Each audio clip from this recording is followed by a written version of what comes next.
Hey guys, welcome to my channel fresh start, a platform to connect and support. चलिए जल्दी जल्दी हम अपना साइंस एमसीक्यू का रिवीजन स्टार्ट करते हैं जो एसएससी सीजीएल एग्जाम्स में पूछे जा चुके हैं और आगे आने वाले बहुत से एग्जाम्स में ये हेल्पफुल होंगे। लेकिन इससे पहले आप मेरे चैनल को लाइक, शेयर और सब्सक्राइब कर दें और नीचे दिए हुए नोटिफिकेशन बेल को प्रेस करना ना भूलें। तो चलिए स्टार्ट करते हैं। पहला क्वेश्चन है, which one of the following is not a true fish. Okay, तो इसमें आंसर होगा सिल्वर फिश, क्योंकि जो सिल्वर फिश होता है वो फिश नहीं होता बल्कि इंसेक्ट होता है। ठीक है, अगला है, John Gregor Mendel is famous for propounding. क्या दिया था उन्होंने, कौन सा लॉ दिया था? Laws of heredity. और हेरिडिटी क्या होता है? हेरिडिटी होता है ट्रांसफर ऑफ फिजिकल और mental characteristics from one generation to another.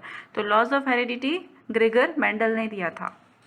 अगला देखते हैं, which one of the following has no skeleton at all. The answer is किसका नहीं होता है? सिल्वर फिश का, जो भी हमने पढ़ा। तो सिल्वर फिश एक इंसेक्ट है और ये सॉफ्ट बॉडीड इंसेक्ट होता है और इसकी बॉडी पे ओनली स्केल्स होते हैं, इनमें कोई भी स्केलेटन नहीं होता है। अगला है, if the temperature of a place increases suddenly the relative humidity क्या होगा? Answer is decreases. देखो, रिलेटिव ह्यूमिडिटी कैसे मेजर करते हैं?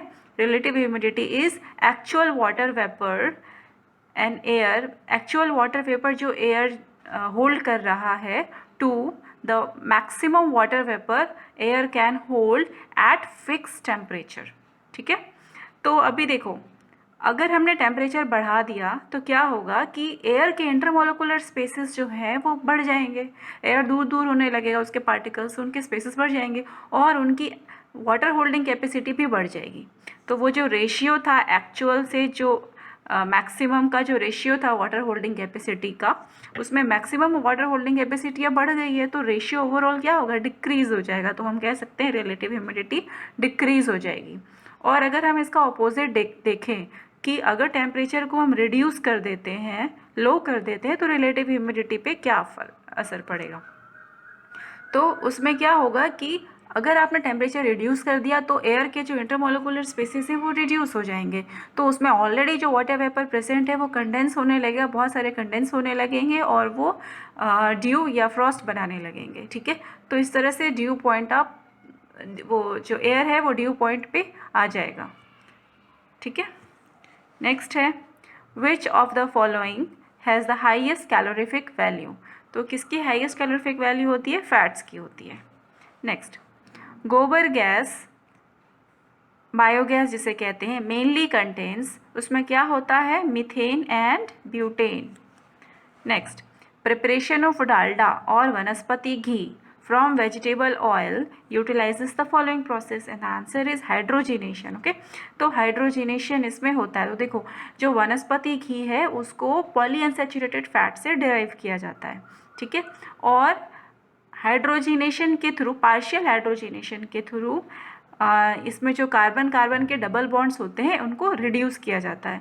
तो हाइड्रोजिनेशन के कारण जो लिक्विड वनस्पति घी है वो सॉलिड या सेमी सॉलिड फैट्स में कन्वर्ट हो जाता है। तो यहाँ पे आंसर हाइड्रोजिनेशन आएगा। चलिए अगला क्वेश्चन देखते हैं, smoke, smoke is form due to, smoke कैसे बनता है? तो सॉलिड डिस्पर्स्ड इन गैस। ठीक है, स्मोक क्या है? स्मोक कलेक्शन होता है फाइन पार्टिकल्स का, किसका? कार्बन का, जिसको हम लोग सूट भी कहते हैं।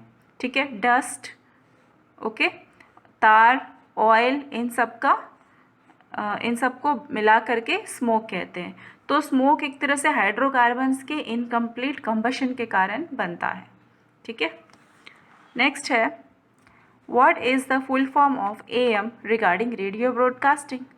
तो इसका आंसर होगा एम्पलीट्यूड मॉड्यूलेशन। ठीक है, next is which colour is the complementary colour of yellow and answer is blue. तो कॉम्प्लीमेंट्री कलर्स कौन से होते हैं? वो कलर्स होते हैं जो बेसिक कलर व्हील में एक दूसरे के ऑपोजिट होते हैं और ये दोनों एक दूसरे, अगर इनको मिक्स किया जाए तो एक दूसरे के इफेक्ट को कैंसिल करके ग्रे स्केल के ही किसी कलर को बनाते हैं। ठीक है, तो इसमें कॉम्प्लीमेंट्री क्या होगा? येलो का ब्लू, और ग्रीन का कॉम्प्लीमेंट्री कलर क्या होता है? मैजेंटा। ठीक है, और रेड का cyan. Next is, during washing of clothes we use indigo due to its, क्या होगा आंसर? Proper पिगमेंटल composition. तो देखो, इंडिगो क्या है, इंडिगो ब्लू कलर का होता है, ठीक है। और जो क्लोथ्स हैं वो धुलते धुलते थोड़े से येलोइश कलर के कन्वर्ट हो जाते हैं, ठीक है। तो अब इंडिगो ब्लू एंड येलो जो कि कॉम्प्लीमेंट्री कलर्स हैं बेसिक कलर फील्ड में, वो मिल करके एक दूसरे के इफेक्ट को कैंसिल करते हैं, और जो ग्रे कलर, वाइट कलर या ब्लैक कलर का जो स्केल बोल सकते हो उसमें एक कलर को फॉर्म करते हैं, कौन सा, वाइट कलर, इसलिए कपड़े वाइट हो जाते हैं इंडिगो डालने से। Next is of all microorganisms the most adaptable and versatile are, answer is viruses. viruses most adaptable and versatile होते हैं। नेक्स्ट है the nitrogen present in the atmosphere is, क्या होगा, यूटिलाइज थ्रू माइक्रोऑर्गेनिजम्स, ठीक है, तो उसको माइक्रोऑर्गेनिजम्स यूटिलाइज करते हैं। Next diamond and graphite are, diamond and graphite क्या है, एलोट्रोप्स हैं। तो एलोट्रोप्स क्या होते हैं, जो सेम एलिमेंट के बने हो पर उनकी फिजिकल प्रॉपर्टीज़ अलग अलग हो, जैसे डायमंड, चारकोल, ग्रेफाइट, ये सारे एलोट्रोप्स हैं। उसके अलावा आइसोटोप्स किसे कहते हैं, आइसोटोप्स कहते हैं जिसमें जो एटम्स हैं सेम एलिमेंट के, उनके न्यूक्लियस में डिफरेंट डिफरेंट न्यूट्रॉन्स हो, जैसे कि हाइड्रोजन के आइसोटोप्स, प्रोटियम जिसे हम हाइड्रोजन भी कहते हैं, ड्यूटेरियम, ट्रिटियम, तो protium, deuterium and tritium hydrogen के आइसोटोप्स हो जाएंगे। Next, which one of the following is not a mosquito borne disease, and the answer is sleeping sickness। तो sleeping sickness mosquito borne disease नहीं है, ये CC fly के through फैलता है। जो सीसी फ्लाई है वो जर्म्स ह्यूमन्स में ट्रांसमिट करते हैं, जिसके कारण ब्रेन की स्वेलिंग हो जाती है। Next, the term gene was coined by, and answer is W.L. Johnson. Next is which one of the following creatures has maximum number of ribs, answer होगा स्नेक। तो स्नेक में 200 से 400 वर्टिब्री होती हैं, और हर एक वर्टिब्री पे एक पेयर ऑफ रिब्स इधर साइड प्रेजेंट होता है, तो यहाँ पे आंसर स्नेक हो जाएगा। Next is which one of the following is most important for the growth of children up to the age of 14, सबको पता है प्रोटीन, ठीक है। तो प्रोटीन सबसे ज़्यादा इंपॉर्टेंट होता है बच्चों के ग्रोथ के लिए 14 ईयर्स तक की एज के। Next is the study of newly born up to the age of 3 months is called, answer is neonatology। तो नियोनेटोलॉजी एक सब स्पेशलिटी है पेडियाट्रिक्स की, जिसमें कि जो न्यूली बॉर्न इन्फेंट हैं जो कि इल हैं या प्रीमैच्योर हैं उनका मेडिकल केयर किया जाता है। अगला है which one of the following does not secrete any digestive enzyme, and answer is liver. Small intestine के ग्लैंड्स भी सिक्रेट करते हैं, पैनक्रियास भी सिक्रेट करते हैं, सलाइवरी ग्लैंड्स भी सिक्रेट करते हैं। Next is which one of the following is related to silviculture, answer is forest crops, ठीक है, forest crops इसका आंसर हो जाएगा। The term GM food refers to the food, answer is that is genetically modified। तो GM food या genetically modified food क्या होते हैं, ऐसे food जो plants या animals से obtain किए जाते हैं through DNA alteration by genetic engineering। Next is The only ape of India found in hill forest of Assam and Nagaland is, कौन सा है, गिब्बॉन। गिब्बॉन पाया जाता है हमारे इंडिया में। Which gas is used as fire extinguisher, and the answer is carbon dioxide. Okay, चलिए अगला देखते हैं। अगला क्वेश्चन है Which one of the following is extensively used for sterilizing water, and answer is bleaching powder। तो bleaching powder को water sterilise करने के लिए यूज़ किया जाता है, और ब्लीचिंग पाउडर को का केमिकल नेम क्या है, कैल्शियम हाइपोक्लोराइड, CaOCl2 इसका फॉर्मूला, केमिकल फॉर्मूला हो जाएगा कैल्शियम हाइपोक्लोराइड। चलिए अगला देखते हैं। The energy stored in a watch spring is, कौन सी एनर्जी होगी, पोटेंशियल एनर्जी। तो वॉच स्प्रिंग में एक स्ट्रिंग होता है, मतलब जो ये स्ट्रिंग है बेसिकली वो वाइंड, घड़ी के अंदर क्या होगा, वो वाइंडेड होता है, ठीक है। तो उस वाइंडिंग के कारण पोटेंशियल एनर्जी स्टोर होती है। अब यही पोटेंशियल एनर्जी वॉच को रन करने में हेल्प करती है by converting this energy, means potential energy is converted to rotational kinetic energy. Next, the sensation of weightlessness in a spacecraft in orbit is due to the, answer is acceleration in the orbit which is equal to the acceleration due to gravity outside, ठीक है। तो देखो spacecraft जो कि हमारे अर्थ के चारों तरफ रिवॉल्व कर रहा है उसमें भी ग्रेविटी लग रही होती है, बट बहुत ही कम एक्सटेंट पे ग्रेविटी लग रही होती है इन कंपैरिजन टू जब हम अर्थ के सरफेस पे होते हैं, ठीक है। और दूसरी चीज़ जो स्पेसक्राफ्ट है वो अपनी एक स्पीड से भी चल रही होती है, उसमें भी एक वेलोसिटी है, वो भी रन कर रही है, तो वो अर्थ के जो पेरिफेरी है उसके टेंजेंशियली रन कर रही होती है।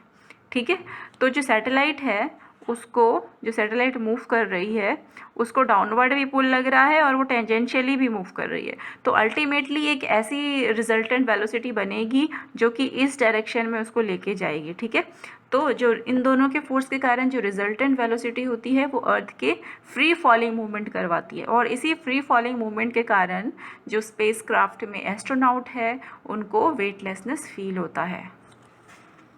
Next is the major constituent of air is, क्या होगा आंसर? नाइट्रोजन। नाइट्रोजन 78% होता है, ऑक्सीजन 21% होता है, और 1% other gases, dust, impurities and water vapour होते हैं। Next is which of the following organisms is most likely to produce green house gases such as nitrous oxide and methane, तो answer होगा green plants. ठीक है, तो देखो जैसे काऊ है, काऊ डंग से, जो कि ग्रीन प्लांट्स ही कंज्यूम करता है, काऊ डंग से मीथेन रिलीज होता है। ठीक है, और नाइट्रस ऑक्साइड फर्टिलाइजर्स के में यूज़ होता है, जो भी ग्रीन प्लांट्स के लिए यूज़ होता है। अगला है therm is the unit of, therm किसकी यूनिट है? हीट की। तो थर्म जो है वो हीट एनर्जी की यूनिट होती है, जो कि एक नॉन एसआई यूनिट है, और ये इक्विवेलेंट होती है 1 लाख ब्रिटिश थर्मल यूनिट के। ठीक है, तो ब्रिटिश थर्मल यूनिट के 1 लाख ब्रिटिश थर्मल यूनिट के इक्विवेलेंट होती है थर्म यूनिट, और ये अप्रॉक्सीमेटली कितनी होती है? ये अप्रॉक्सीमेटली होगी जब 100 cubic feet of natural gas को बर्न करेंगे तो जितनी एनर्जी रिलीज होगी उसको 1 थर्म कहते हैं। ओके, सो फ्रेंड्स, मेरे इस तरह के वीडियोस को देखने के लिए इसे लाइक, सब्सक्राइब और शेयर करना ना भूलें, और नीचे दिए हुए नोटिफिकेशन बेल को ज़रूर प्रेस करें ताकि आपको हमारा वीडियो तुरंत देखने को मिल सके। Thank you for watching.